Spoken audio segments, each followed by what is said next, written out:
துணை முதலமைச்சர் உதயநிதி ஸ்டாலின் ஆண்டிப்பட்டி வேட்பாளர் மகாராஜனை ஆதரித்து வாக்கு சேகரித்து வருகிறார். அந்த காட்சிகளை பார்க்கலாம். இங்க வந்தோடனே என்னுடைய கைகளில் கோரிக்கை கொடுத்தாங்க. மீண்டும் நம்முடைய திராவிட மாடல் அமைச்சு திராவிட மாடல் 2.2 ஆட்சி அமைய போது உறுதி. மீண்டும் நம்முடைய தலைவர் தான் முதலமைச்சர் வரப்போறாரு. அப்போ எனக்கு இந்த கோரிக்கைகள்லாம் நீங்க நிறைவேற்றி கொடுக்கணும்னு உரிமையோடு கொடுத்திருக்கிறார். என்ன, தொட்டமான் துறை கால்வாய் திட்டத்தை செயல்படுத்தணும்னு ஒரு கோரிக்கை வச்சிருக்கிறார். நிச்சயம் நம்முடைய ஆட்சி அமைஞ்சோடனே முதலமைச்சருடைய கவனத்துக்கு எடுத்துட்டு போய் அதற்கான நிதியை பெற்று நிச்சயம் அதற்கான உறுதிமொழியை நான் தரேன். முல்லை பெரியாறு குள்ளப்ப கவுண்டம்பட்டியிலிருந்து வாய்க்கால் மூலமாக உபரி நீரை கொண்டு வந்து ஆண்டிப்பட்டி பகுதியில் இருக்கக்கூடிய கண்மாய்களை நிரப்பணும்னு ஒரு கோரிக்கை. இதெல்லாம் நிச்சயம் நடக்கும்.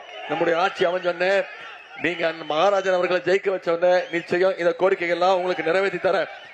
இந்த தொகுதிக்கு மட்டும் இவளை செஞ்சிருக்கிறோம். ஒட்டுமொத்த தமிழ்நாட்டுக்கும் போட்டோவா? போட்டோலே இருங்க. என்ன போட்டோ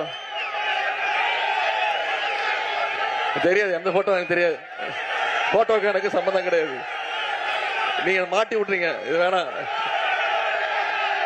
சரி, நான் போட்டோ காட்டுறேன். ஆனா போட்டோக்கு எனக்கு எந்த சம்பந்தமும் கிடையாது. சரியா? நான் விருப்பம் இல்லாம தான் காட்டுறேன். ஓகேவா?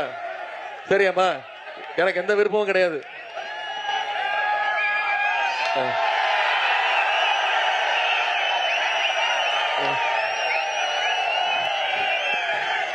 இப்போ இந்த போட்டோ உலக புகழ் பெற்ற போட்டோ ஆயிடுச்சு. அதுக்கு யார் காரணம்? நீங்க தான் காரணம், நான் கிடையாது. கீழே ஒருத்தர் படுத்திருக்காருல்லமா, அவர் தான் எடப்பாடி பழனிசாமி. அவர் தான் முன்னாள் முதலமைச்சர். இப்படிதான் முதலமைச்சர் ஆனாரு. மக்கள் வாக்களிக்கல. நான் என்ன சொன்னேன்னா, நீங்க மொரட்டு தொண்டர்கள் பார்த்திருப்பீங்க, மொரட்டு பக்தர்கள் கேள்விப்பட்டிருப்பீங்க, மொரட்டு அடிமையை பார்த்திருக்கீங்களா? இவர் தான் அந்த மொரட்டு அடிமைன்னு சொன்னேன். மோடியோடைய நம்பர் 1 மொரட்டு அடிமை திரு எடப்பாடி பழனிசாமி சொன்னேன். அவருக்கு ரொம்ப கோவம் வந்துருச்சுமா. இப்ப என்ன கண்ணாபுரான்னு திட்டுறாரு, உயிரை வாங்குறான்ட்டாரு, செத்து போன மாட்டான்னு கேக்குறாரு. என்ன கெட்டவாதில மட்டும்தான் திட்டல அவரு, அவ்வளவு கோவமா திட்டுறாரு. ஏன் அப்படி சொன்ன?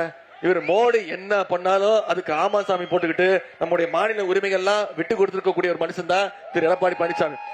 அதுக்கு இன்னும் ஒரே ஒரு எடுத்துக்காட்டு சொல்றமா.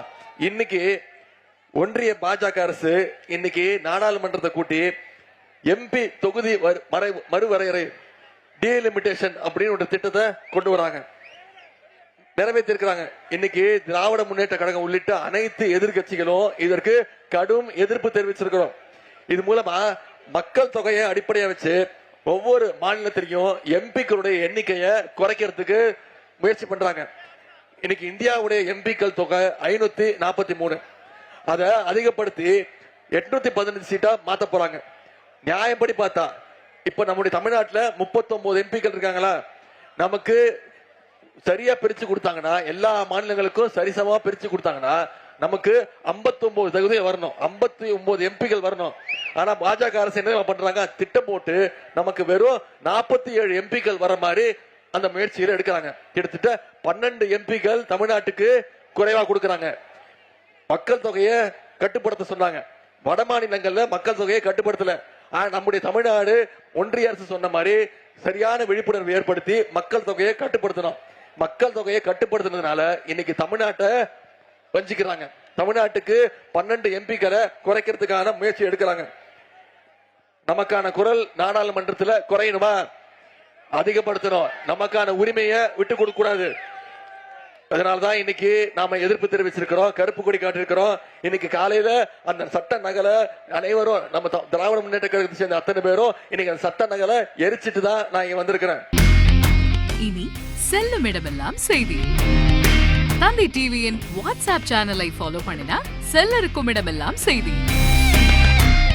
இதோ QR கோட் இப்பவே ஸ்கேன் பண்ணுங்க, ஃபாலோ பண்ணுங்க.